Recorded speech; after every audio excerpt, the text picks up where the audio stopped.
Hi dears, എല്ലാവർക്കും നമസ്കാരം. മൗനരാഗം സീരിയലിൻ്റെ നാളത്തെ പ്രമോ വിശേഷത്തിലേക്ക് എല്ലാവർക്കും സ്വാഗതം കേട്ടോ. അങ്ങനെ നമ്മുടെ കാർത്തികയും കിരണും കൂടി ആ ഗുണ്ടകളെയൊക്കെ അടിച്ചൊതുക്കി വിട്ടിരിക്കുകയാണ്. അതിനുശേഷമാണെങ്കിൽ കാർത്തിക പറഞ്ഞു, കിരണെ, എന്തായാലും എനിക്ക് നല്ല പേടിയുണ്ട്. ഇപ്പോൾ നമ്മൾ ഈ കാര്യങ്ങൾ സംസാരിച്ചു കൊണ്ട് നിൽക്കുമ്പോൾ പോലും നമുക്കെതിരെ ഒരു ആക്രമണം പ്രതീക്ഷിക്കാം. എന്തായാലും കാർത്തിക ടെൻഷൻ അടിക്കണ്ട, നമുക്ക് എവിടെയെങ്കിലും സ്വസ്ഥമായിട്ടിരുന്ന് കാര്യങ്ങൾ സംസാരിക്കാമെന്ന് പറഞ്ഞ് കിരൺ കാർത്തികയും കൂട്ടിയിട്ട് അവർ ഡ്രൈവ് ചെയ്ത് പോവുക. പിന്നീടാണെങ്കിലോ വണ്ടിയിലിരിക്കുന്ന സമയത്തും കാർത്തികയ്ക്ക് നല്ല ടെൻഷനുണ്ട്.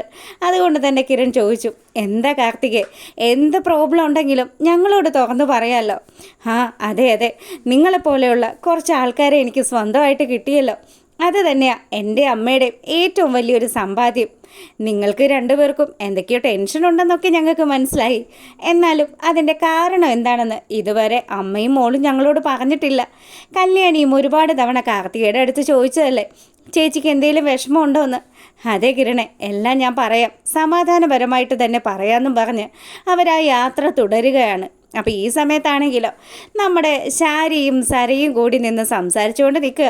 സരയുടെ മുഖത്തെ ആ ഒരു സന്തോഷമൊക്കെ കണ്ടു കഴിഞ്ഞപ്പം ശാരി വന്ന് ചോദിച്ചു, എന്തായി മോളെ, എന്താ നീ പ്ലാൻ ചെയ്ത പോലെ തന്നെ കാര്യങ്ങളൊക്കെ നടന്നു എന്ന് ചോദിച്ചതും, അതെ അമ്മേ, ഞാൻ ആഗ്രഹിച്ചതുപോലെ തന്നെ കാര്യങ്ങളൊക്കെ എത്തിയിരിക്കുകയാണ്.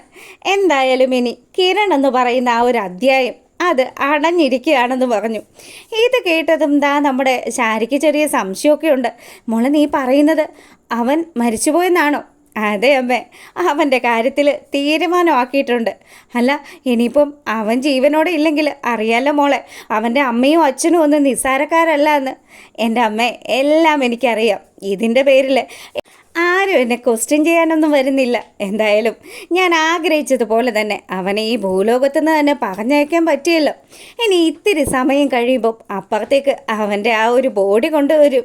വെള്ള പുതപ്പിച്ച് കിരൺ അങ്ങനെ കിടക്കുന്ന കാഴ്ച കാണുമ്പോൾ അറിയാതെയാണെങ്കിലും എൻ്റെ കണ്ണൊന്ന് നിറയുന്നതായിട്ട് എനിക്ക് അഭിനയിക്കേണ്ടിയൊക്കെ വരും. അപ്പോഴും ഞാൻ എൻ്റെ ഉള്ളുകൊണ്ട് സന്തോഷിക്കും അമ്മേ. ആ കല്യാണിയുടെ കണ്ണിൽ നിന്ന് വരുന്ന കണ്ണുനീര് കാണാമല്ലോ. മോളെ, നീ എന്തൊക്കെയാണ് ചെയ്തു വെച്ചിരിക്കുന്നതെന്ന് ശാരി ചോദിച്ചുകൊണ്ട് നിൽക്കുക. ആ സേനനും രൂപയും ഒന്നും ചില്ലറക്കാരല്ല മോളെ. നമ്മളൊന്നും കൂട്ടിയാൽ അവരുടെ കൂടെ കൂടുകയില്ല. എന്തായാലും എൻ്റെ മോളൊന്ന് ആലോചിച്ചിട്ടൊക്കെ ചെയ്താൽ മതിയായിരുന്നു. അതിന് ഇതൊക്കെ ചെയ്തു വെച്ചിരിക്കുന്നത് വിക്രം അല്ലേ. ഇനി ഇതിൻ്റെ പേരിൽ എന്ത് അന്വേഷണം വന്നാലും വിക്രത്തിനെ പിടിക്കുകയുള്ളൂ. അതുകൊണ്ട് ഞാൻ സേഫ് സോണാന്ന് അവൾ പറയുക. അപ്പോൾ നമ്മുടെ വിക്രമാണെങ്കിൽ കാര്യങ്ങളൊക്കെ പ്ലാൻ ചെയ്തത് 8 നില പൊട്ടിയ ലക്ഷണമാണ്. അതുകൊണ്ട് തന്നെ ആ കൂട്ടുകാരന്മാർ വന്ന് പറഞ്ഞതനുസരിച്ച് അവന് നല്ല ടെൻഷനുണ്ട്. സരയുനോട് എങ്ങനെയാണ് ഈ കാര്യമൊന്ന് പറയുക.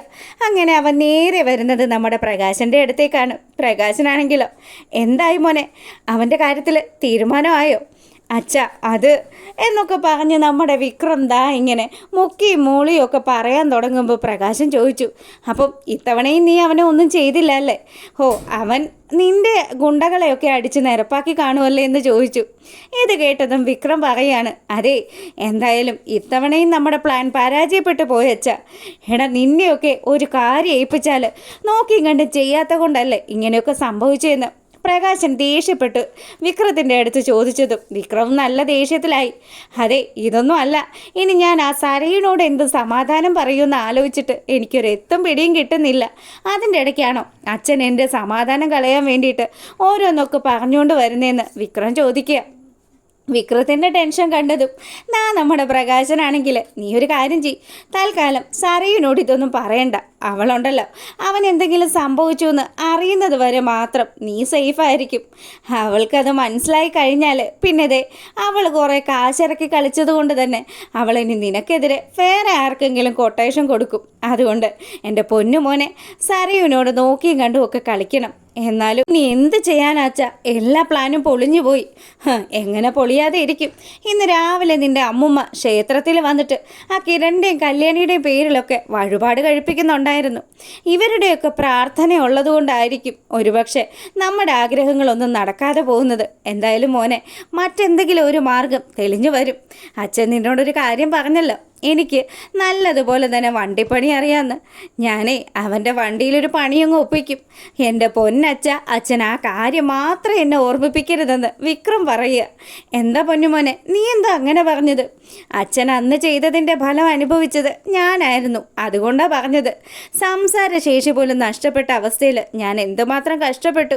അന്ന് എഴുന്നേറ്റ് നടക്കുമെന്ന് പോലും എനിക്ക് ഒരു പ്രതീക്ഷയില്ലായിരുന്നു. അച്ഛൻ്റെ എടുത്തുചാട്ടം മൂലമാണ് അങ്ങനെയൊക്കെ സംഭവിച്ചത്. അന്നൊരബദ്ധം സംഭവിച്ചു എന്ന് വിചാരിച്ച് ഇനിയും അങ്ങനെ സംഭവിക്കണമെന്നൊന്നും ഇല്ലല്ലോ. ഇനിയിപ്പോൾ നീ നോക്കിയും കണ്ട് നിൽക്കെന്ന് പറയുക. അങ്ങനെ ഇവർ ഈ സംസാരവും കാര്യങ്ങളും ഒക്കെ ഇവിടെ നടക്കുമ്പോഴാണെങ്കിലോ കിരണും നമ്മുടെ കാർത്തികയും കൂടി സമാധാനപരമായിട്ട് കാർത്തികയുടെ ജീവിതത്തിൽ നടന്ന വമ്പൻ ട്വിസ്റ്റുകളെക്കുറിച്ച് വെളിപ്പെടുത്തിക്കൊണ്ടിരിക്കുകയാണ്. അപ്പം അവളുടെ അമ്മ രണ്ടാമത് വിവാഹം കഴിച്ച ഒരാൾക്ക് ഗംഗാപ്രസാദ് എന്ന പേരുള്ള ഒരു മകനുണ്ടായിരുന്നു. ആ മകൻ്റെ കാര്യങ്ങളൊക്കെയാണ് നമ്മുടെ കാർത്തിക സംസാരിക്കുന്നത്. എന്തായാലും ആ അച്ഛൻ എങ്ങനെയോ മരണപ്പെട്ടെന്നും അച്ഛൻ്റെ സ്വത്തുക്കളെല്ലാം വീണ്ടും ലക്ഷ്മിയമ്മയുടെ പേരിലേക്ക് എഴുതി വന്നെന്നും അതിലൊക്കെ ദേഷ്യം മൂത്തിട്ടാണ് ഗംഗാപ്രസാദ് എന്ന് പറയുന്ന അവളുടെ സഹോദരൻ അവളെയും അവളുടെ അമ്മയെയും തീർക്കാൻ വേണ്ടിയിട്ട് പിന്നാലെ നടക്കുന്നതെന്നും തുടങ്ങിയ കാര്യങ്ങളാണ് കിരണിനോട് പറയുന്നത്. എന്തായാലും കിരണെ, അവരൊന്നും നിസ്സാരക്കാരല്ല കിരണെ. അയാൾ ജയിലിൽ നിന്ന് പുറത്തിറങ്ങിക്കഴിഞ്ഞാൽ ഉറപ്പായിട്ടും എൻ്റെ അമ്മയുടെയും ജീവിതത്തിൽ പ്രശ്നങ്ങളുണ്ടാകും. അതുകൊണ്ട് തന്നെയാണ് ഞങ്ങൾ വീണ്ടും കേരളത്തിലേക്ക് മടങ്ങി വന്നതെന്ന് നമ്മുടെ കാർത്തിക പറയുന്നതൊക്കെയാണ് നാളത്തെ വിശേഷത്തിലുള്ളത്. അപ്പോൾ റിവ്യൂസ് ഇഷ്ടമാകുകയാണെങ്കിൽ എപ്പോഴും പറയുന്നത് പോലെ തന്നെ ഒന്ന് ലൈക്ക് ചെയ്തിട്ട് കാണണം കേട്ടോ.